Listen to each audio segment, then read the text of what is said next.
मेरे प्यारे सम्मानित साथियों, भाइयों एवं बहनों, प्रेम भैया का प्यार भरा नमस्कार कबूल करें। कल शाम मजदूर एकता कमेटी दिल्ली के द्वारा एक जूम मीटिंग का आयोजन किया गया था। इस मीटिंग में पूरे भारत के सामाजिक कार्यकर्ता, वकील, प्रोफेसर, मजदूर संगठन और एनजीओ के अलावे बहुत सारे प्रबुद्ध लोगों ने भाग लिया। हर कोई अपने अपने क्षेत्र का अनुभव लेकर आए और जिसमें ठेका कर्मचारियों का भी चर्चा हुआ और फैक्ट्री में काम करने वाले, कॉलेज में काम करने वाले, हॉस्पिटल में काम करने वाले, यानी संगठित और असंगठित मजदूर, सभी क्षेत्रों के मजदूर के साथ हो रहे शोषण पर विस्तार से चर्चा हुआ, जिसके बारे में मैं आपको कुछ बताना चाह रहा हूँ। मुझे भी इस मीटिंग में बोलने का अवसर मिला। उससे पहले दिल्ली की ही एक महिला का नाम आया, जिन पर यह आरोप है कि वह शिक्षा विभाग के सीधे साधे कुछ ठेका कर्मचारियों को बहला फुसलाकर अपने पक्ष में कर लिए हैं और उसी के सहारे अन्य कर्मचारियों का शोषण करवाती हैं और खुद भी अपने आप को मजदूर समझती हैं, और मजदूर नहीं यानी लेबर यूनियन समझती हैं। मैं उनका नाम तो नहीं लूँगा, उनका नाम आया था। यदि वो सुनेंगे मेरे वीडियो को तो समझ जाएंगे कि मैं किसके बारे में कह रहा हूँ, या जो लोग इस मीटिंग में रहे होंगे उनको पता होगा। लेकिन दुख की बात यह रही कि इतने बड़े मंच पर होने के बावजूद उन्होंने कैमरे के सामने आकर के अपनी दो बात रखना मुनासिब नहीं समझा।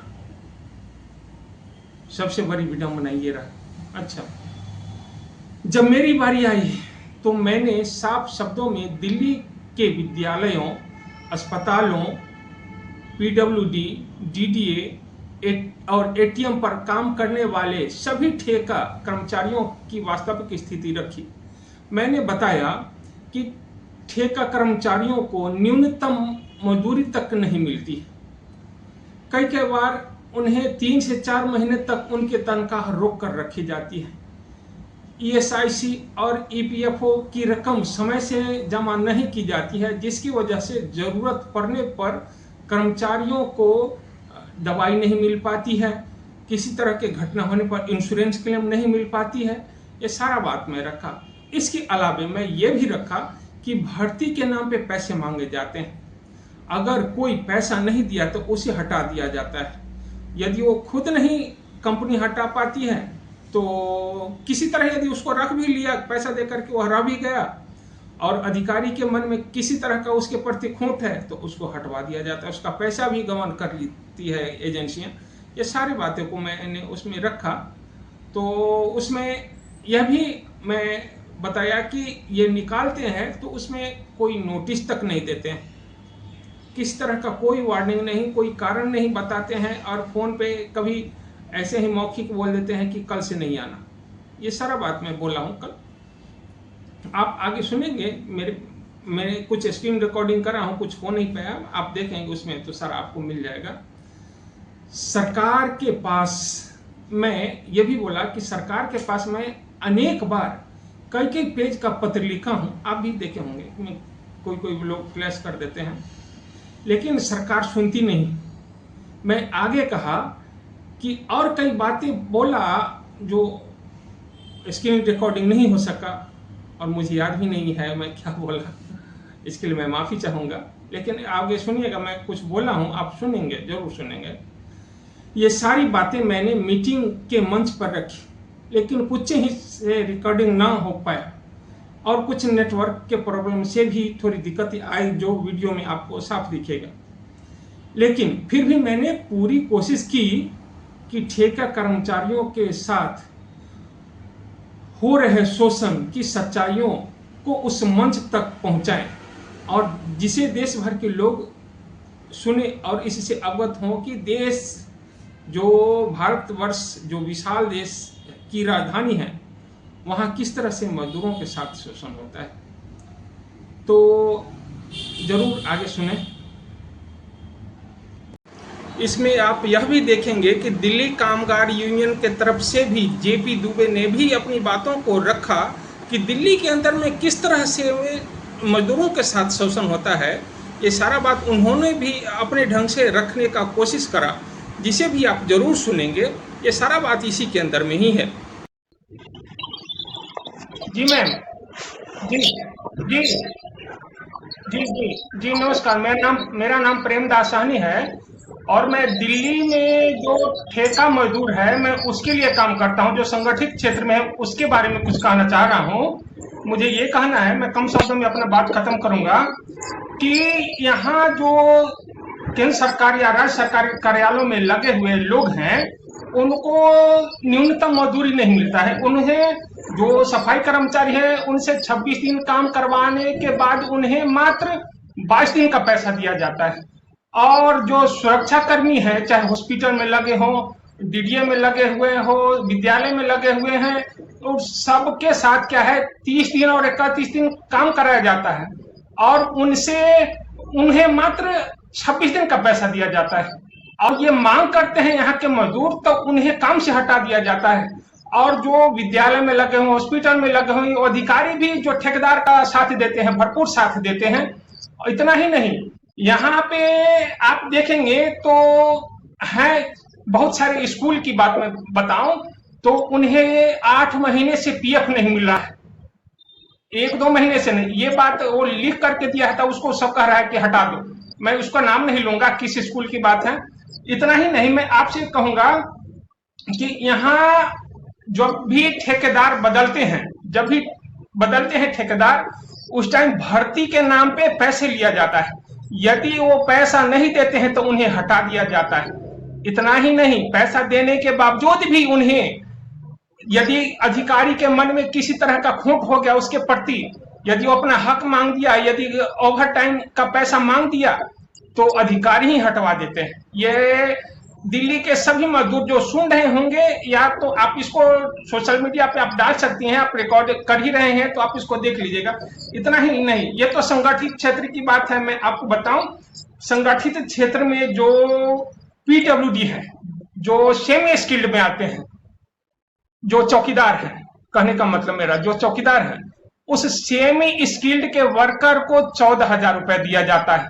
आप इसको गौर करिएगा, उन्हें मात्र 14,000 दिया जाता है, जबकि उन्हें 30 दिन और 31 दिन काम कराया जाता है। इसके हिसाब से 21,000 से प्लस मिलना चाहिए, लेकिन उन्हें, और ये सफाई कर्मचारी हैं, उन्हें भी नहीं मिल रहा है ये चीज। हेलो मैम, मुझे एक बात और कहना था, छूट गया मैम, छोटी सी बात छूट गया। डीडीए में 9,000 रुपए दिया जाता है, और डीडीए दिल्ली की बात मैं कर रहा हूँ, डीडीए में 9,000 रुपए दिया जाता है, और वो भी बाई हैंड। अकाउंट पे मिलना चाहिए तो अकाउंट पे भी नहीं मिल रहा है, बाई हैंड मिल रहा है। मैं शॉर्ट में, अब विशेष ये है कि आप लोग इस पे विचार करिए और लोगों को कन्विंस करिए, और सरकार को भी कहिए। सरकार के यहाँ मैं बहुत लिखता हूँ, लिखने का कोई फायदा नहीं होता है, कहीं से कोई फायदा नहीं। मैं 2-2, 3-3 पेज पे, 4-4 पेज का लिख देता हूँ, पूरे कानून का वो बखान करता हूँ, लेकिन कहीं से कोई फायदा नहीं मिलता है। ये है तो एक निवेदन है कि आप इस पे कुछ कहना चाहें तो 2 शब्द और इस पे बोल दीजिए कि सरकार के पास लिखता हूँ, इसका कोई फायदा नहीं होता। जी।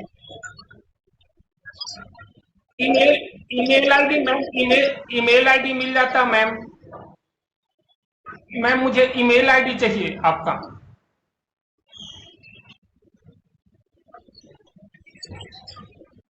ओ, तो मैं अपना व्हाट्सएप नंबर दे दिया हूँ, 8800669986।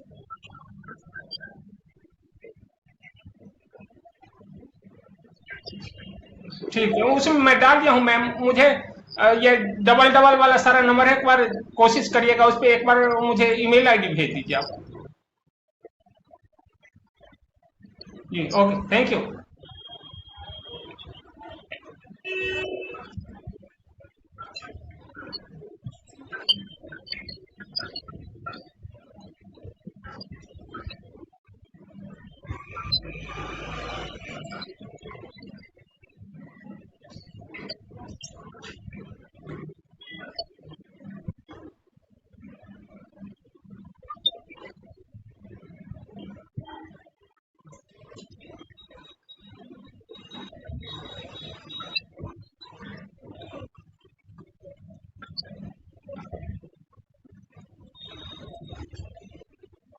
नेक्स्ट मीटिंग कब है?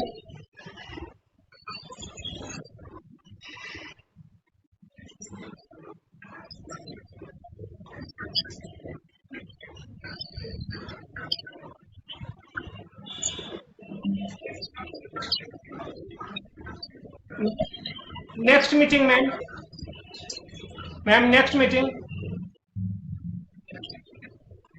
Okay, thank you.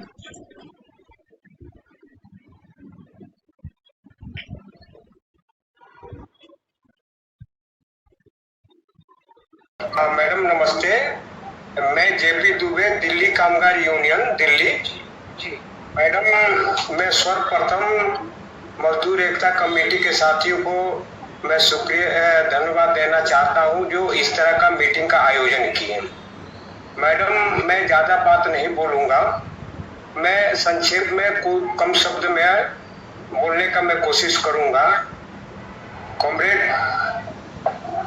ये पहला जो मैं कहूँगा, कांग्रेस हो, भाजपा या जो जितनी भी क्षेत्रीय पार्टियां या अन्य पार्टियां जो जितने भी हैं, मजदूरों के सवाल पर सभी को एक जैसा देखा जा रहा है।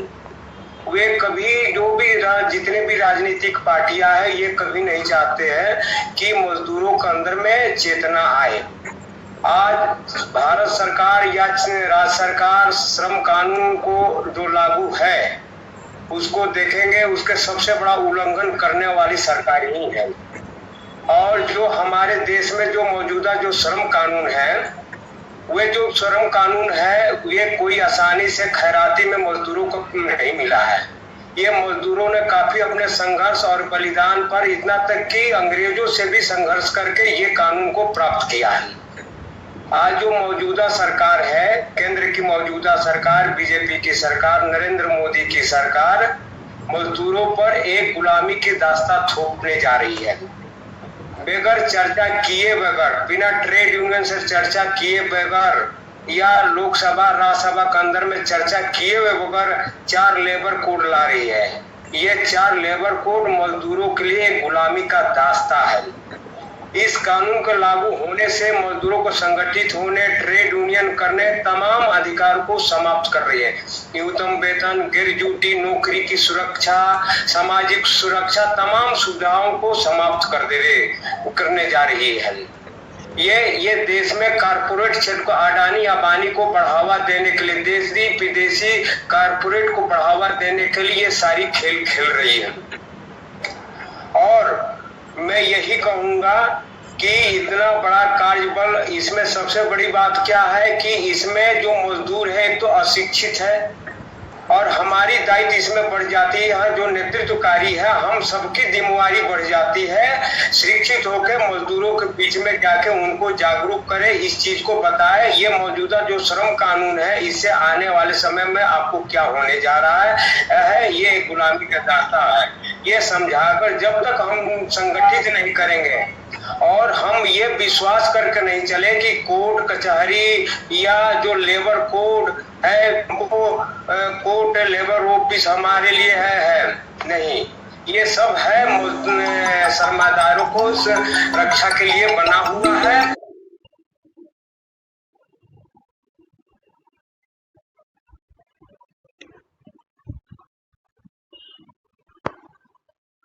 मेरे प्यारे सम्मानित साथियों, ठेका कर्मचारी आज देश भर में शोषण का शिकार हो रहे हैं। अगर आज हम सब एकजुट होकर आवाज नहीं उठाएंगे तो सभी सरकारें और सभी एजेंसियां इसी तरह से हमारे साथ आने वाले मजदूर पीढ़ी को भी ठेका के नाम पर शोषण करती रहेगी और सताती रहेगी और मजबूर करके उसका शोषण करती रहेंगे। इसलिए जरूरी है कि इन सब से बचने के लिए हम लोग को एक साथ आए, एक मंच पर आए। कम से कम जो ठेका कर्मचारी हैं तो एक साथ आ सकते हैं, फैक्ट्री वाले नहीं आ पाएंगे। मैं समझ रहा हूँ उनके साथ भी मजबूरी है। कई लोगों को तो वर्क फ्रॉम होम दे दिया गया है, तो वो लोग तो साथ आने में दिक्कत है उनको भी। तो जो सामने में हर दिन हम लोग जो सफाई करते हैं, हम लोग जो सुरक्षा कर्मी हैं, हम लोग जो एनओ हैं, हम लोग जो आया हैं, हम लोग जो ये क्या कहता है, आईटी वाले हैं, स्कूलों में जो आईटी वाले हैं, लेकिन वो अपने आप को बड़े अधिकारी समझते हैं, उनका तो बात छोड़ ही दीजिए। तो हम लोगों के साथ बस ठेका के नाम पे शोषण के अलावा और कुछ होता नहीं है। आप भी समझ रहे हैं, 8 घंटे के बजाय 10-10 घंटे, कुछ बेगारी, किसी गाड़ी का भी धोना वगैरह हो जाता है, सफाई कर्मचारी भाई से मजबूर किया जाता है, यदि नहीं करेंगे तो उनको हटा देंगे। तो यही सब बात है। तो मैं ये सारा बात मैं रखा था आगे, जो रिकॉर्डिंग नहीं हो पाया। मेरी जिम्मेदारी थी, सो मैंने आवाज़ उठाया, उनकी आपके तरफ से आवाज़ उनके यहाँ रखा हूँ, और मैंने कोशिश की कि एकता, मजदूर एकता कमेटी जैसे बड़े मंच पर यह सच्चाई सामने रखी जाए। और हाँ साथियों, अब आपकी बारी है। साथियों, अब आपकी बारी है। आप भी ठेका कर्मचारियों की इस लड़ाई में हमारे साथ खड़े होना चाहते हैं तो इस वीडियो को लाइक करें, अपनी राय कमेंट में लिखें, ज़्यादा से ज़्यादा लोगों तक शेयर करें और हमारे चैनल को सब्सक्राइब जरूर करें। धन्यवाद।